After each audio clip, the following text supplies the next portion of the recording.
पूर्व मंत्री एवं मुख्यमंत्री के राजनीतिक सलाहकार कृष्ण कुमार बेदी का बयान। पंजाब पर दावे के लिए माफ़ी मांगे भगवंत मान और अरविंद केजरीवाल। पूर्व मंत्री एवं सीएम हरियाणा के राजनीतिक सचिव कृष्ण कुमार बेदी के नेतृत्व में बीएसपी, कांग्रेस, आईएनएलडी व लोसूपा छोड़कर रामनगर के दर्जनों परिवारों ने भाजपा ज्वाइन कर ली। रामनगर में आयोजित प्रोग्राम में कृष्ण बेदी ने अन्य दलों को छोड़कर भाजपा में शामिल होने वाले कार्यकर्ताओं को आश्वासन दिया कि पार्टी में उन्हें पूरा मान सम्मान मिलेगा। उनके सम्मान, विकास और कल्याण की जिम्मेदारी बेदी ने ली। इस मौके पर पूर्व मंत्री बेदी ने ग्रामीणों की समस्याओं को सुना और आश्वासन दिया कि वे रामनगर के रुके हुए विकास, अधूरी योजनाओं के लिए सीएम से बातचीत कर जल्द कार्यों को सिरे चढ़ाएंगे। चंडीगढ़ पर पंजाब के दावे को लेकर सीएम के सचिव एवं पूर्व मंत्री कृष्ण बेदी ने आम आदमी पार्टी हरियाणा के नेताओं को आड़े हाथों लिया। वहीं अरविंद केजरीवाल और भगवंत मान से हरियाणा के हकों से कुठाराघात के लिए माफ़ी मांगने की मांग की। शाहबाद विधायक रामकरण काला द्वारा कीमत वसूल कर पंजाब को चंडीगढ़ देने पर भी कृष्ण बेदी ने प्रतिक्रिया के बहाने काले की जमकर खिंचाई की। बेदी ने कहा कि चंडीगढ़ जैसे संवेदनशील मुद्दे पर गैर जिम्मेदाराना बयान दुर्भाग्यपूर्ण है। उन्होंने कहा कि जिन्हें मुद्दे की समझ नहीं, उन्हें बोलना नहीं चाहिए, चुप रहने में ही भलाई है। कृष्ण बेदी ने चंडीगढ़ के मामले को संवेदनशील मुद्दा बताया और भगवंत मान और आम आदमी पार्टी पर एक के बाद एक कई सवाल दागे। बेदी यहीं नहीं रुके। उन्होंने कहा कि चंडीगढ़ हमारा हक है जिसे हम लेकर रहेंगे। उन्होंने कहा कि 1 नवंबर 1966 के बाद ही हरियाणा और पंजाब के हिस्से को लेकर चंडीगढ़ पर फैसला हो गया था और ये कोई टॉफ़ी नहीं है जो आम आदमी पार्टी, कांग्रेस, अरविंद केजरीवाल या फिर प्रकाश सिंह बादल के कहने से किसी को भी दे दी जाए।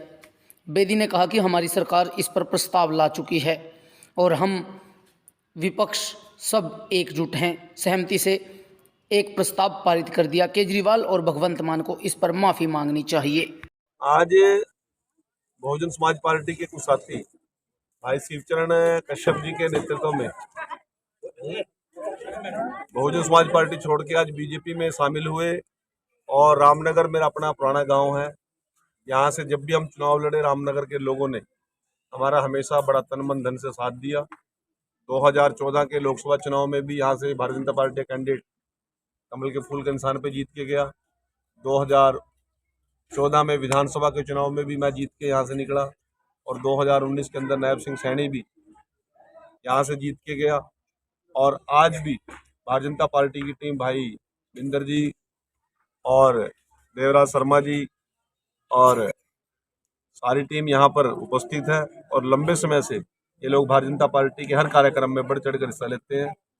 और कुछ कार्यकर्ता, गुरमीत जी और अन्य कुछ कार्यकर्ता यहाँ पे दिन रात मेहनत करके पार्टी के संगठन को उन लोगों ने खड़ा करने का काम किया है, खड़ा कर रहे हैं। और गांव की कुछ समस्याएं हैं। ऐसे तो जब मैं मंत्री था लगभग 1 करोड़ से ज़्यादा, शायद 35 लाख रुपए इस गांव के विकास कार्यों के लिए दिए थे। परंतु उसके बाद ये जो स्वाहा हाईवे बना, उसके कारण पानी की निकासी, क्योंकि ये सड़क गांव का जो तालाब था उसके बीच में से निकल गई, तो गांव में आज पानी की निकासी की बहुत बड़ी समस्या है। उस समय भी 3.5 लाख रुपए मैंने ड्रेनेज सिस्टम के लिए, पाइप डलवाने के लिए वीडियो ब्लॉक में मैंने भेजे थे पंचायती राज में।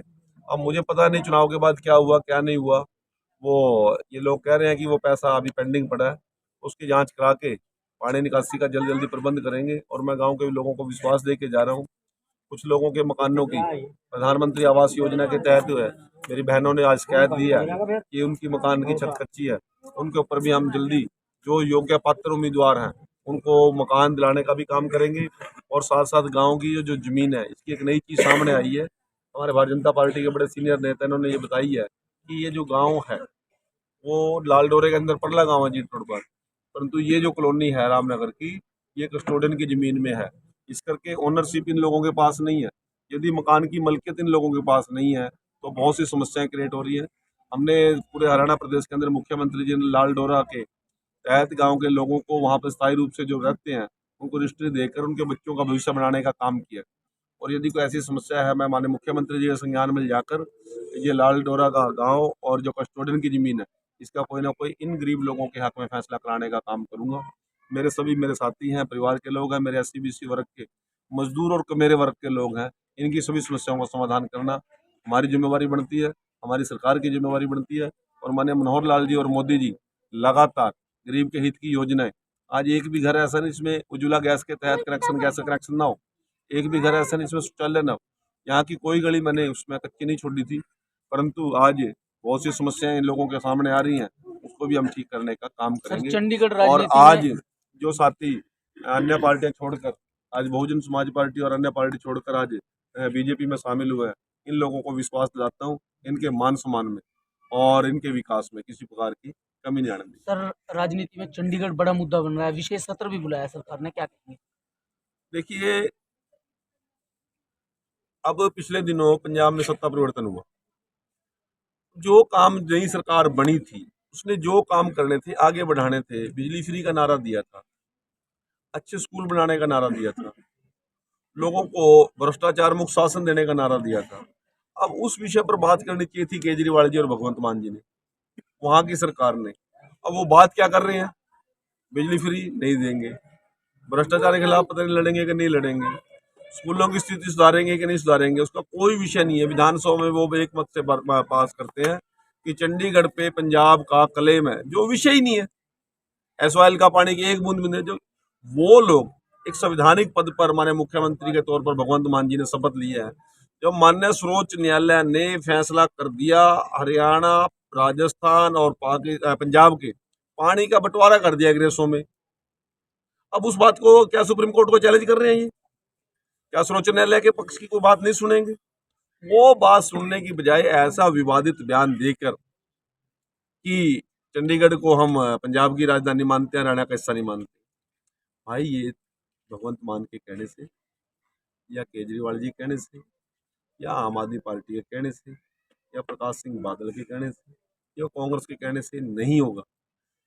बहुत से आयोगों ने इसका फैसला कर रखा है। 60-40 की रेसों पर जस्ट दिन 1 नवंबर 1966 को हरियाणा और पंजाब का पार्टीशन हुआ था, 60-40 की रेसों में हुआ था।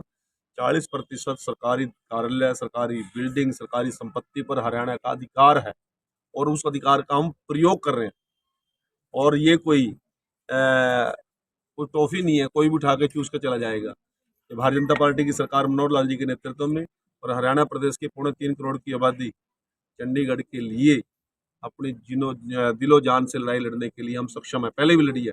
और भगवंत मान जी को और केजरीवाल जी को मैं कहना चाहता हूँ, यदि उन्होंने इस बात के अंदर ये कह के किसी प्रकार की अफरा तफरी वो पैदा करना चाहते हैं, तो हरियाणा की जनता नहीं, देश की जनता बिल्कुल बर्दाश्त करने के मूड में नहीं है।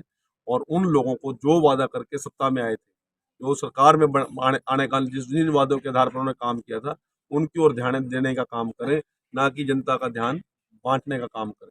पंजाब की जनता ने बड़े आस विश्वास और भरोसे के साथ उन लोगों को चुनने का काम किया था। पंजाब की राजधानी चंडीगढ़ होगी, एसवाईएल का पानी नहीं होगा, इस मुद्दे पर वो तो वोट नहीं मांगी उन्होंने। यदि उनको इस बात पर मुद्दे वोट मांगनी थी तो फिर चुनाव से पहले कहते ना बात। आज चुनाव जीतने के बाद लोगों को गुमराह करके और सत्ता हासिल करके इस प्रकार के बयानबाजी केवल प्रदेश और देश की शांति भंग करने की बात है। हमने विशेष सत्र हमारे मुख्यमंत्री जी ने विधानसभा का बुला दिया है।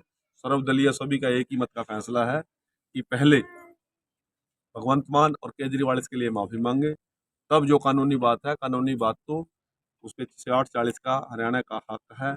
सुप्रीम कोर्ट ने पानी एसवाईएल का देने का वादा कर रखा है, दिलाने का वादा कर रखा है।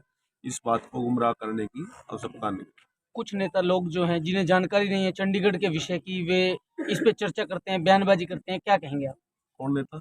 कुछ यहाँ के विधायक ने बयान अब इस बात का मैं क्या जवाब दूं? परंतु हरियाणा की प्रत्येक जनता की आत्मा चंडीगढ़ में है। और संवेदनशील मैं तो मुद्दा है, ऐसे मैं तो मुद्दे पे आप विधायक इतने रहे। संवेदनशील मुद्दे पर इतना गैर जिम्मेवार वाराना बयान देना मेरे ख्याल से शोभनीय नहीं है। मैं दूसरी आम आदमी पार्टी के जो नेता सुशील गुप्ता जी और अन्य घूम रहे हैं और सरकार कहते हैं बनी पड़ी है, जो हरियाणा में सरकार बनाने का सपना देख रहे हैं, पहले वो ये बात क्लियर करे, सरकार बनने के बाद उनका मुख्यमंत्री कौन सी मंजिल में बैठे, कहाँ बैठेगा? चंडीगढ़ तो अब भगवंत मान देगा नहीं उनको। जो आम आदमी पार्टी के लोगों से पूछिए ना, सरकार बनाने के बाद बैठेंगे कहाँ वो?